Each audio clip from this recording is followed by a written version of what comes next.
Hello students, this is Vijay Jangil. I welcome you to my YouTube channel Vijay Jangil. Dear students, in this video we are going to know about a part of speech verb. जी हाँ, verb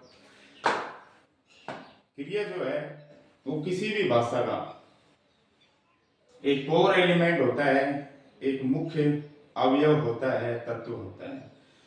बिना verb के किसी भी भाषा में कोई भी वाक्य नहीं बन सकता।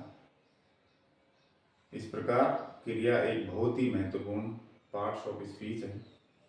तो चलिए देखते हैं क्रिया क्या है। Definition, a verb is a word. क्रिया एक वो वर्ड है, वो शब्द है विच शोज स्टेट, जो एक स्टेट को, एक अवस्था को, एक कंडीशन को और एन एक्शन या किसी एक्शन को, किसी कार्य को दर्शाती है। किसी काम का होना या करना, किसी काम की स्थिति या गतिविधि को दर्शाने वाला शब्द वर्ब कहलाता है। जैसे आई हैव ए हेडेक, मेरे सिर दर्द है। तो यहाँ पर जो हैव है वर्ब, वो स्टेट या कंडीशन को शो कर रही है, यानी कि जो सिर है वो किस हालत में है, किस स्टेट में है, दर्द की हालत में है। तो आई हैव हेडेक, मेरी सिर दर्द है। तो जो हैव है सिर दर्द होना बता रही है, इसलिए इसमें कोई मूवमेंट तो हो नहीं रहा है, कोई गतिविधि तो हो नहीं रही है, इसलिए स्टेट शो कर रही है यहाँ पर हैव।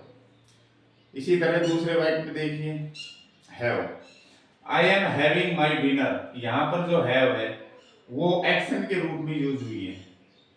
मैं अपना डिनर कर रहा हूं।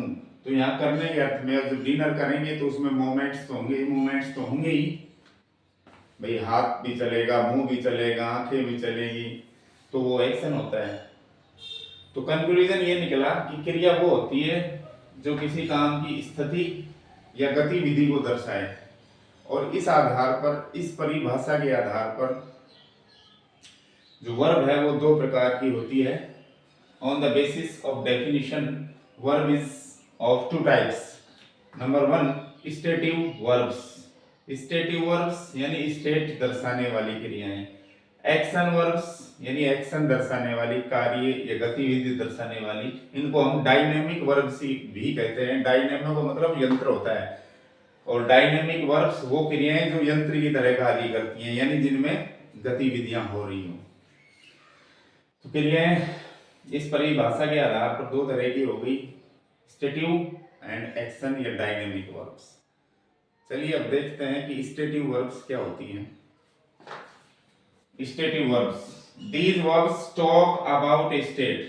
ये क्रियाएं एक स्थिति या कंडीशन के बारे में बातें करती हैं या बताती हैं, या और समथिंग, हाउ समथिंग इज, या कोई कैसी चीज है, कैसी लग रही है, कैसी है, उसकी उस हालत को दर्शाने वाली क्रियाएं होती हैं स्टेटिव वर्ब्स।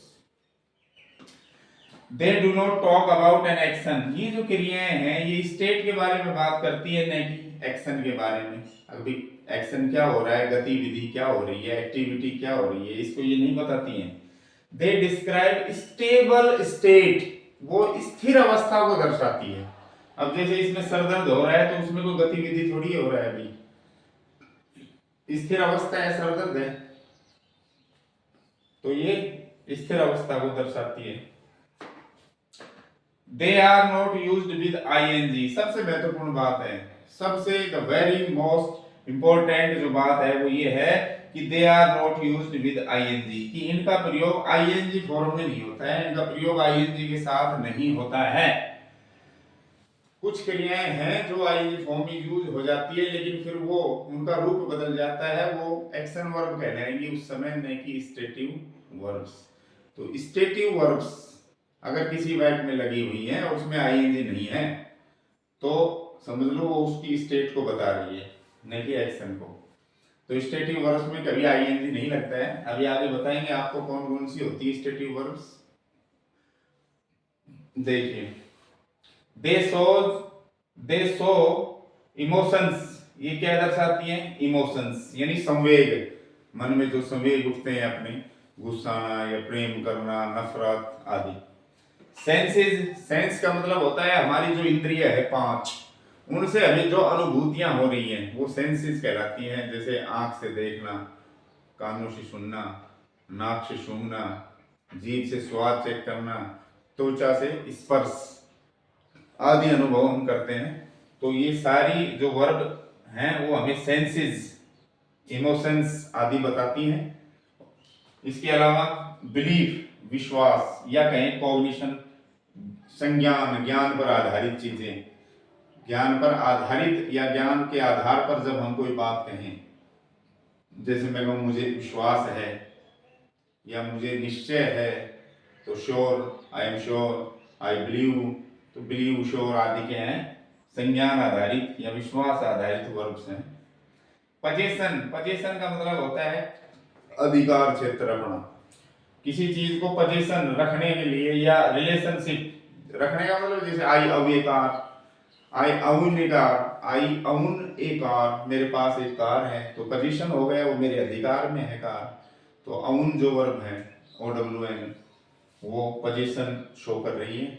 या रिलेशनशिप कह दो, संबंध बताने वाली क्रियाएं। जैसे मैं कहूँ भाई ये बोर्ड मेरा है, तो संबंध बता रहा है, तो this board belongs to me, जो बिलोंग है वो रिलेशनशिप बता रही है।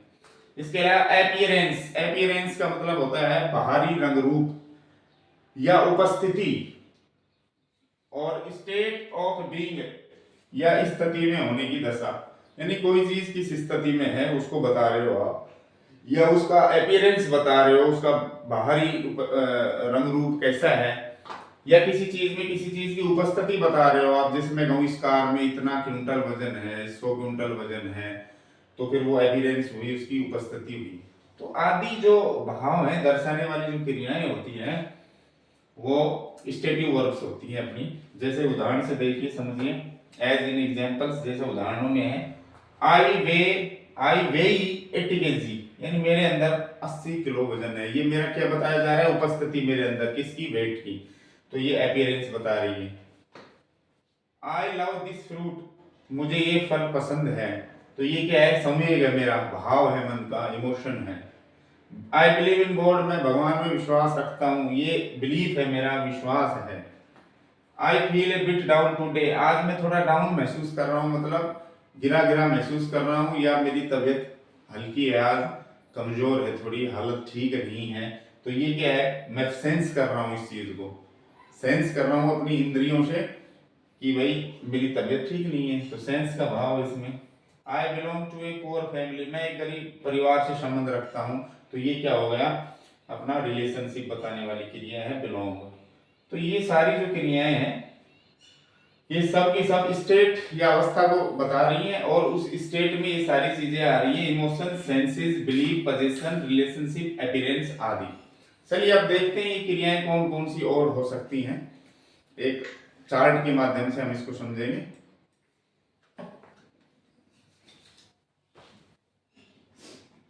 स्टेटिव जो वर्ब्स हैं उनका चार्ट ये है। ये जो स्टेटिव वर्ब्स हैं सारी स्टेट बताने वाली क्रियाएं हैं, अवस्था या कंडीशन बताने वाली क्रियाएं हैं। संवेग से उत्पन्न, इंद्रियों से उत्पन्न, अधिकार संबंधता बताने वाली, विश्वास, संज्ञान यानी बुद्धि, विचार पर आधारित क्रियाएं, बाहरी रूप, उपस्थिति या किसी अवस्था में होने की दशा बताने वाली जो क्रियाएं हैं वो सारी की सारी ये स्टेटिव वर्ब्स हैं। तो मैंने बताया था वर्ब दो प्रकार की होती है, जो स्टेट बताए अवस्था या कंडीशन, उनको स्टेटिव वर्ब्स कहते हैं, ये सारे स्टेटिव वर्ब्स है। इसके अलावा जो एक्टिविटीज बताती है, गतिविधि आधारित वर्ब, उनको एक्शन वर्ब्स कहते हैं। इन क्रियाओं की खास विशेषता क्या है कि इन क्रियाओं में आईएनजी नहीं लगता है। अगर मैं कहूं आपको आई सी ए काउ, तो बिल्कुल सही है। और मैं कहूं आपको I am seeing a cow, I am seeing a cow, तो ये बिल्कुल गलत है। तो डियर स्टूडेंट्स, इन क्रियाओं में they are not used with I N G, ये आईएनजी के साथ इस्तेमाल नहीं की जाती है। तो चलिए अब देखते हैं क्रिया का दूसरा रूप, मुख्य क्रिया का दूसरा रूप, action verbs.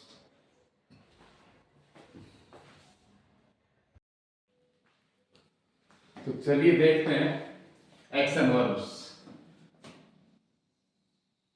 Action action verbs किसे कहते हैं? The verbs which show an action और एक्टिविटी, वो क्रियाएं जो किसी एक्शन को या किसी गतिविधि को दर्शाती हैं, उनको एक्शन या डायनेमिक वर्ब्स कहते हैं। अपार्ट फ्रॉम स्टैटिक वर्ब्स, जो स्टैटिक वर्ब्स हमने पढ़ी हैं अभी, उनके अलावा, उनको छोड़ करके, उनके अतिरिक्त ऑल वर्ब्स, सारी जो क्रियाएं हैं मेन वर्ब्स, वो एक्शन वर्ब्स होती हैं। जैसे Ram is running, she was teaching, the dog kicked the ball, C laughed at me. तो रनिंग, टीचिंग, किक्ड और लाफ, ये सारी क्या है? एक्शन कर रही हैं, इनमें गतिविधियां हो रही हैं। राम दौड़ रहा है तो उसमें मूवमेंट तो हो गई, वह पढ़ा रही है तो उसमें चलेंगे हाथ पैर दिमाग। कुत्ते ने बॉल को लात मारी तो इसमें भी एक्टिविटी हो रही है, और वो मेरी तरफ हंसी, इसमें भी एक्शन हो रहा है। तो ये सारी जितनी भी स्टैटिक वर्ब्स उनको छोड़कर जो भी क्रियाएं हैं, सारी की सारी कैसी हैं? Action verbs. तो ये तो वर्ब की जो परिभाषा है। अब वर्ब एक्शन और स्टेट बताती है, तो उसके आधार पर वर्ब का हमने जो वर्गीकरण किया है वो दो भागों में किया है। स्टेट बताने वाले वर्ब स्टेटिव, एक्शन बताने वाले वर्ब एक्शन या डायनेमिक वर्ब्स कहलाती हैं। इसके अलावा वाइट में जो ऑब्जेक्ट होता है कर्म, उसके आधार पर भी क्रिया का वर्गीकरण किया जा सकता है, जो हम अभी पढ़ने जा रहे हैं। तो देखिए ऑब्जेक्ट के आधार पर क्रिया कितने प्रकार की होती है।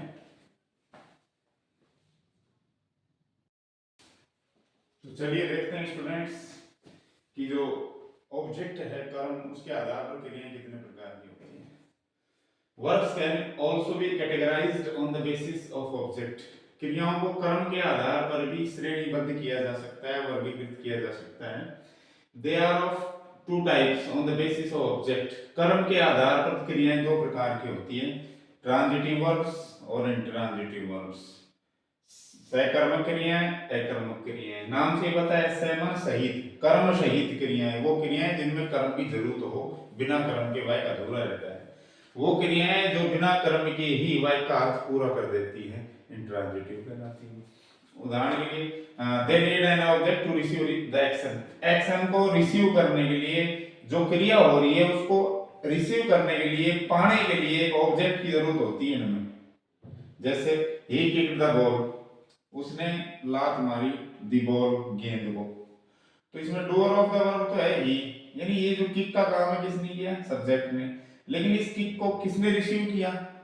उसके लिए ऑब्जेक्ट की जरूरत पड़ेगी। भाई किक मारी तो किसके मारी? तो ऑब्जेक्ट की जरूरत पड़ेगी, चाहे आप इसमें लिखो मत दी बॉल, लेकिन मांग तो कर रहा है ये क्या कि लात किसके मारी? ही किक्ड, उसने लात मारी, किसको मारी? तो ऑब्जेक्ट की जरूरत है इसमें हमें, तो दी बॉल ऑब्जेक्ट हो गया। तो ये जो वर्ब है ये कैसी वर्ब होगी? Transitive verb. ये हो गया डायरेक्ट ऑब्जेक्ट, ये हो गया सब्जेक्ट। इसी तरह सी गेव मी ए पेन या she gave a pen to me, इसमें दो ऑब्जेक्ट आए हुए हैं, एक तो ये ऑब्जेक्ट है, एक ही ऑब्जेक्ट है। जो डायरेक्ट ऑब्जेक्ट होता है उसका संबंध वस्तु से होता है, इनडायरेक्ट ऑब्जेक्ट का संबंध होता है व्यक्ति से। तो पहले आता है इनडायरेक्ट, फिर आता है डायरेक्ट। अगर वाक्य में दो ऑब्जेक्ट हों तो पहले आता है इनडायरेक्ट, फिर आता है डायरेक्ट। इनका हम सीक्वेंस चेंज भी कर सकते हैं, जैसे she gave me, direct object पहले ले लिया और इनडायरेक्ट बाद में लिया, तो दोनों ही वाक्य सही हैं। तो इसमें क्या है, ये वर्ब गिव मीन देना। अब कुछ दे रहे हो तो कुछ तो दोगे, चाहे मेंशन मत करो, लेकिन देने का मतलब कुछ तो देना, कोई चीज तो हुई, जो दे रहे हो तो वो ऑब्जेक्ट होगा। जैसे she gave a pen to me, उसने दिया पेन मुझे, मुझे पेन दिया, तो ये ऑब्जेक्ट हो गया। ये हो गई अपनी ट्रांजिटिव वर्ब। ये हो गया, ये डायरेक्ट ऑब्जेक्ट है डीओ, ये इनडायरेक्ट ऑब्जेक्ट है, इनडायरेक्ट ऑब्जेक्ट ये वाला। तो सकर्मक क्रियाएं वो होती हैं जिन क्रियाओं को कर्म की आवश्यकता हो, जिसके बिना वाक्य का अर्थ पूरा नहीं होता हो। अकर्मक क्रियाएं वो होती हैं they don't require an object and complete the sentence on their own. इन क्रियाओं को ऑब्जेक्ट की जरूरत नहीं होती है और वाक्य का जो अर्थ है वो अपने आप ही पूरा हो जाता है बिना ऑब्जेक्ट के। जैसे ही स्लीपिंग, वो सो रहा है। अब सोने में किसी ऑब्जेक्ट की जरूरत ही नहीं पड़ रही, सोना मतलब सोना। वह हंसी, तो हंसने में किसी ऑब्जेक्ट की जरूरत नहीं पड़ रही। जैसे मैं कहूँ मैं खा रहा हूँ, तो क्या खा रहे हो, कुछ तो खा ही रहे हो जब मुंह चल रहा है तो ऑब्जेक्ट की तो जरूरत है, चाहे मेंशन मत करो। लेकिन वह सो रहा है, इसमें किसी ऑब्जेक्ट की जरूरत नहीं पड़ रही सोने में। हंसने में कोई ऑब्जेक्ट की जरूरत नहीं पड़ रही। ही रन्स एवरीडे, वो रोजाना दौड़ता है, दौड़ने में किसी ऑब्जेक्ट की जरूरत नहीं पड़ रही। और वो सोफे पर बैठे थे, तो बैठने में भी किसी ऑब्जेक्ट की जरूरत नहीं पड़ रही है। तो वो क्रियाएं जो बिना ऑब्जेक्ट के ही वह कार्य पूरा कर देती हैं, जिनको ऑब्जेक्ट की आवश्यकता ही नहीं होती है, जो ऑब्जेक्ट पर डिपेंड ही नहीं होती है, ऐसी क्रियाएं इंट्रांजिटिव वर्ब्स कहलाती हैं। तो ये था कर्म के आधार पर, ऑब्जेक्ट के आधार पर क्रिया का रूपांतरण, वर्गीकरण। इससे पहले के वीडियोज में मैंने बताया था कि रूप के आधार पर क्रिया दो तरह की होती है, रेगुलर और इरेगुलर। अगर आपने नहीं पढ़ी है, वीडियो नहीं देखी है, तो उसको देखें। उसमें मैंने रूप के आधार पर क्रियाओं को कैटेगराइज किया है या कर्म के आधार पर हो गया, और अर्थ के आधार पर, परिभाषा के आधार पर मैंने दो तरह की वर्ब आपको बताई है, एक तो स्टेटिव वर्ब और दूसरी एक्शन वर्ब। चलिए अब देखते हैं कि जो वर्ब है, जो इंग्लिश का कोर एलिमेंट है, उसका एक बड़ा क्लासिफिकेशन करते हैं भाई। जो वर्ब है वो कितने तरह की होती है, पूरा उसका जो क्लासिफिकेशन है वो अभी हम इस क्लास में आगे देखने जा रहे हैं। तो चलिए देखते हैं वर्ब का क्लासिफिकेशन।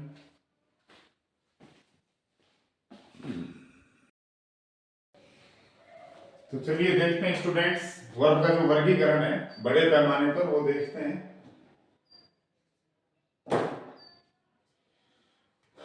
वर्ब को मुख्य रूप से दो भागों में बांटते हैं।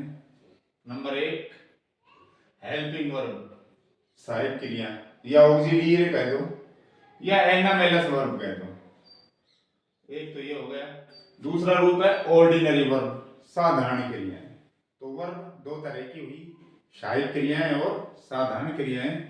सहायक क्रियाएं टोटल होती हैं इंग्लिश में 24। तो सहायक क्रियाओं को दो भागों में हमने क्लासिफाई कर दिया, मॉडल और प्राइमरी ऑक्सिलियरी। प्राथमिक सहायक क्रियाएं और मॉडल सहायक क्रियाएं टोटल 24 है, जिसमें से 11 प्राइमरी ऑक्सिलियरी हैं, 13 मॉडल्स हैं। 11 13 24। प्राइमरी, प्राथमिक सहायक क्रियाएं ये हैं जो पहले ये बनी थी, ये बाद में आई हैं। इज, एम, आर, ये बी की फर्स्ट फॉर्म होती है। बी एक वर्ब है, बी माना होना या बनना, इसकी फर्स्ट फॉर्म होती है is, am, are. Is, am, are की सेकंड फॉर्म, या कहें कि बी की सेकंड फॉर्म वॉज वर्ब होती है। बी की थर्ड फॉर्म बनाएंगे तो बीन हो जाएगी, लेकिन वो फिर मुख्य क्रिया का काम करती है सिर्फ। उसी तरह हैज, हैव, इसकी सेकंड फॉर्म बनाएंगे तो हेड बन जाएगी, थर्ड फॉर्म भी इसकी हेड ही रहेगी, लेकिन वो मुख्य क्रिया के रूप में ही काम में आएंगी। डू, डज, इसकी सेकंड फॉर्म डिड, और थर्ड फॉर्म बनाएंगे तो डन, लेकिन वो मुख्य क्रिया का ही काम करेंगी। तो ये 11 हो गई अपनी, is, am, are, was, were, has, have, had, do, does, did. ये सब 11 की 11 प्राथमिक सहायक क्रियाएं कहलाती हैं। 13 मॉडल्स होते हैं, can, could, may, might, will, would, shall, should, must, ought to, need, used to, dare। ये 3 मॉडल ऐसे हैं, ये इनको आधे मॉडल, अर्ध सेमी मॉडल्स कहते हैं, क्योंकि ये सहायक क्रिया ऑक्सिलियरी का तो काम करेंगे ही, साथ में ये मुख्य क्रिया का काम भी कर सकते हैं। जैसे मैं कहूं आई नीड ए पेन, मैं कहूं I need buy a pen. देखो यहाँ नीड भी है और बाई भी है, तो ये तो है मॉडल, यहाँ पर सहायक क्रिया हो गई, और इसके बाद ये होगी मुख्य क्रिया। इसमें सिर्फ नीड है, आगे कोई वर्ब नहीं आई, तो इसका मतलब ये खुद ही वर्ब है, मेन वर्ब है, आवश्यकता होना। आई नीड ए पेन, मुझे एक पेन की आवश्यकता है। I need buy a pen, मुझे एक पेन खरीद लेना चाहिए। तो ये जो नीड है, ये मुख्य क्रिया का काम भी कर रहा है, कर सकता है, और ये सहायक क्रिया का काम भी करता है। जब सहायक क्रिया का काम करता है तो उसके बाद मेन वर्ब की फर्स्ट फॉर्म आती है। ऐसे ही यूज टू और डेयर भी मुख्य क्रिया के रूप में और मॉडल के रूप में, सहायक क्रिया के रूप में प्रयुक्त हो सकते हैं। ये दोनों काम कर रहे हैं तो इसलिए इनका नाम सेमी मॉडल्स है। 3 मॉडल, तो टोटल 13 मॉडल्स होते हैं। अगली जो वीडियोस बनाएंगे उसमें हम मॉडल का जो यूजेज है वो सीखेंगे, मॉडल की जो विशेषताएं हैं वो सीखेंगे। इसके बाद दूसरी क्रिया आती है ऑर्डिनरी वर्ब, साधारण क्रियाएं। इनको 2 भागों में डिवाइड किया जाता है, फाइनाइट वर्ब या फाइनाइट्स कह दो, नॉन फाइनाइट वर्ब कह दो या नॉन फाइनाइट्स कह दो। अब फाइनाइट वर्ब क्या होती है? ये वो क्रियाएं होती हैं जो कर्ता और टेंस के अनुसार बदल सकती हैं। कर्ता के वचन, पुरुष, इनके अनुसार या टेंस के अनुसार बदल जाती हैं। ये क्रियाएं फाइनाइट वर्ब कहलाती हैं। जैसे मैं कहूँ मैं जाता हूँ तो आई गो, और मैं कहूँ वह जाती है तो सी गोज। तो गो जो है वो कर्ता के अनुसार बदल गई। आई फर्स्ट पर्सन के अनुसार फर्स्ट फॉर्म आ रही थी, सी थर्ड पर्सन के अनुसार, एक वचन के अनुसार, ऐसे ही लग रहा है। तो यहाँ पर ये वर्ब हो जाएगी फाइनाइट्स। लेकिन इनकी जो कंसेप्ट है वो मैं अगले वीडियोस में क्लियर करूंगा आपकी। एक इसकी जो बिल्कुल दोनों तरह की जो वर्ब है, इनकी जो अवधारणाएं हैं A to Z, वो अगले वीडियो में मैं क्लियर करने जा रहा हूँ। फिलहाल तो मैंने क्लासिफिकेशन की है इसका, वर्गीकरण का। अब अगले वीडियोज में मैं आपको फाइनाइट, नॉन फाइनाइट, और जो नॉन फाइनाइट वो 3 तरह की होती हैं, इन्फिनेटिव, जेरेंट और पार्टिसिपल। इन्फिनेटिव का मतलब होता है मेन वर्ब की फर्स्ट फॉर्म या 2 प्लस मेन वर्ब की फर्स्ट फॉर्म। जीरेंट का मतलब होता है फर्स्ट फॉर्म में आईएनजी। और पार्टिसिपल जो है वो 3 तरह का होता है, present participle, perfect participle, past participle. पर प्रेजेंट पार्टिसिपल का मतलब first form plus I N G, perfect participle का मतलब है हैविंग प्लस थर्ड फॉर्म से किसी वाक्य की शुरुआत, और पास्ट पार्टिसिपल का मतलब है वर्ब की थर्ड फॉर्म। तो ये क्या है, इनकी क्या उदाहरणाएं हैं, क्या इनकी डेफिनेशंस हैं, क्या इनकी कंडीशंस हैं, ये कैसे यूज की जा सकती है, दिए हुए वाक्यों में हमें कैसे पता चले कि ये फाइनाइट है या नॉन फाइनाइट्स है, कैसे पता चले कि हम किसी वाक्य में इन्फिनेटिव कब लगाएं, बेयर कब लगाएं, टू इन्फिनेटिव कब लगाएं, जेरेंट कैसे लगाएं, पार्टिसिपल कैसे पहचानें। तो आदि इन सब चीजों के बारे में अगला जो वीडियो है मेरा, जिसका टॉपिक रहेगा नॉन फाइनाइट वर्ब, तो उस वीडियो में मैं पूरी चीजें आपको बताने जा रहा हूँ A to Z। तब तक के लिए वेट करें। आज का वीडियो पसंद आया हो तो लाइक करें, शेयर करें, चैनल को सब्सक्राइब करें।